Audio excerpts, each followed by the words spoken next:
Here we should top $5 million. $5 million. In total. Business is booming for Paul Stanford. He's the founder of the Hemp and Cannabis Foundation, which has medical marijuana clinics in 9 states, including Oregon and Washington. He does not run the clinic I visited. This is our record room, and it's where we store 110,000 medical files. He acknowledges there is corruption with medical marijuana, but at every level, including the disproportionate number of patients claiming severe pain as their ailment. Well, I think there might be some people who are using it just to get medical marijuana, but I think, especially in our clinics, that the patients actually do have these conditions. Here, it's never really explained whether Stanford is claiming $5 million in gross revenues from his one Portland clinic, but I believe he's referring to his overall business, which refers to 15 clinics in 9 states. But this point is added to the report to set the stage for the alleged abuse, that these clinics are just processing as many people as possible for severe pain in order to make a buck. However, the Oregon system is not the California system, where a doctor can recommend for any condition he or she feels marijuana can help. Those 110,000 medical records in Stanford's office show how difficult it would be to feign a condition to get a card. The person would have to visit a doctor for examination at least twice in the past 3 years. Then the person would have to take those records to the clinic for an appointment. These 3 appointments could cost up to $600 in total, and then the person would have to pay another $100 to the state to register with the program. Medical records for each patient are reviewed before they can even see the doctor, and this stack consists of people who didn't make the cut.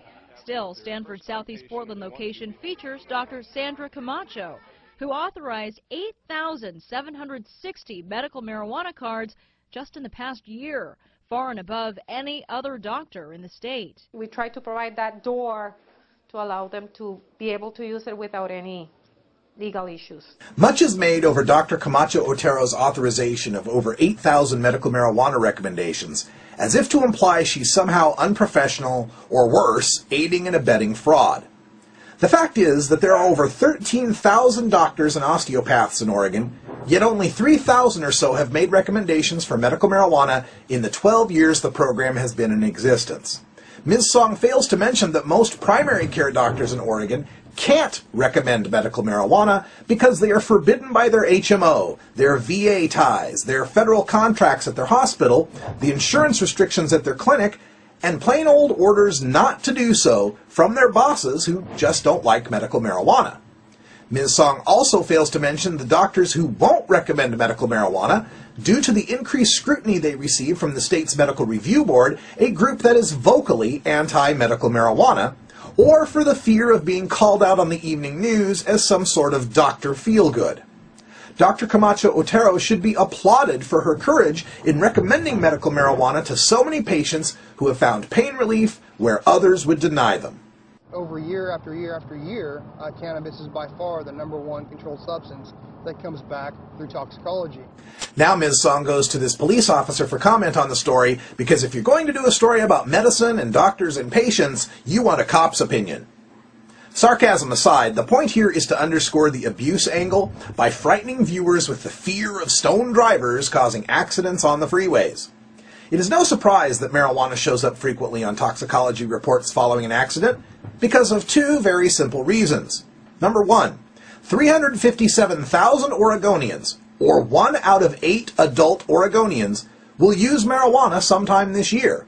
And 2, while most drugs and alcohol eliminate from the body fairly quickly, cannabis metabolites are detectable anywhere from a week to 3 months after smoking marijuana.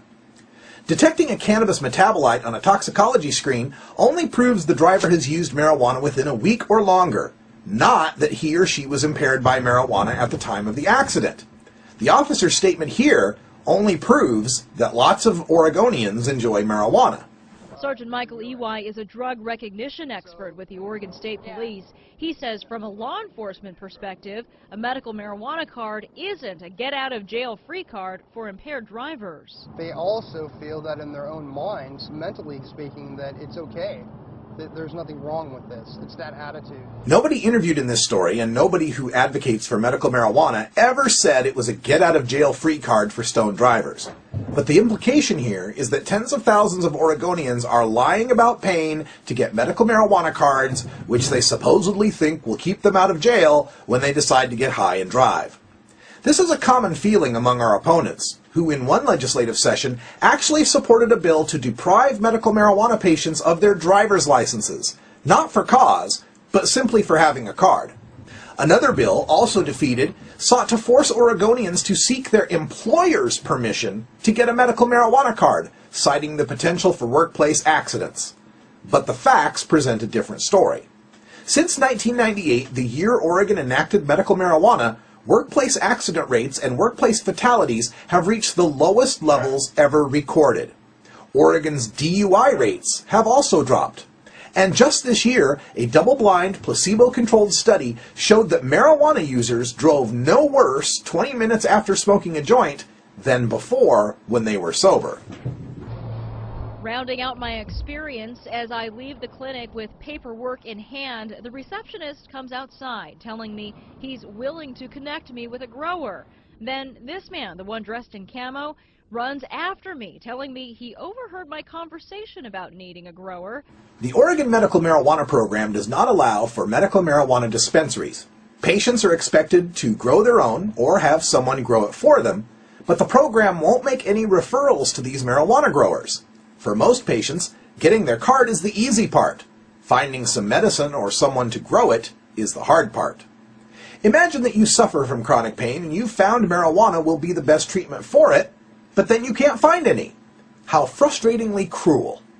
Yet, here is that receptionist, the one who cut short his smoke break to help Ms. Song, offering to help her again by hooking her up with a grower. I am once again concerned about the violations of medical privacy involved here, but the voters of the state have created a situation that virtually requires privacy to be violated in order to acquire the medical marijuana. If anything, this is an indictment of a program that failed to include any sort of dispensary system to help patients get their medical marijuana, and without it, patients are subject to relying on any old grower who might approach them without any sort of review, inspection, or assistance from the state. He hands me this sample of his product so that I can, quote, start smoking weed today, and offers to provide me up to 3 pounds of pot a year. 3 pounds. I tell him we'll be in touch. I'm on your side investigator Anna Song, reporting for K2 News. What Ms. Song and this grower just did is illegal. The statute that gives Ms. Song immunity from prosecution for possessing marijuana is Oregon Revised Statute 475.309, which reads in part, "A person engaged in the medical use of marijuana is excepted from the criminal laws of the state for possession if the following conditions have been satisfied. The person holds a registry identification card or has applied for a registry identification card pursuant to subsection 9. And subsection 9 reads, in part, "A person who has applied for a registry identification card but whose application has not yet been approved may provide to the law enforcement officer a copy of the written documentation submitted to the authority and proof of the date of mailing or other transmission of the documentation to the authority."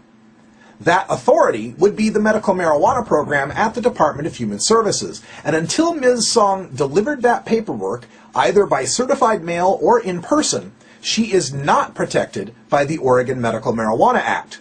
Therefore, she just illegally accepted an amount of marijuana that would result in a $100 ticket and possibly other sanctions, including the denial of her medical marijuana card application. Finally, while 3 pounds of marijuana a year sounds extreme, understand that marijuana is usually harvested quarterly if grown indoors and annually when grown outdoors. But many patients need large amounts of cannabis, either from tolerance they've built up to the medicine over the years, or because they're using cannabis in tinctures and edibles, which require more medicine than just smoking or vaporizing. Anna Song and K2 News want you to believe that people are fraudulently obtaining medical marijuana cards they don't need, and that this abuse of the system will result in highway fatalities. But what they've shown you here is that if you've had 3 car wrecks and suffer from scoliosis, we have a well-regulated system that will verify that and protect you from prosecution should you decide to use the safest painkiller available in the state. I'm Radical Russ Belville for Normal Show Live, and until next time, Take care of each other, tokers.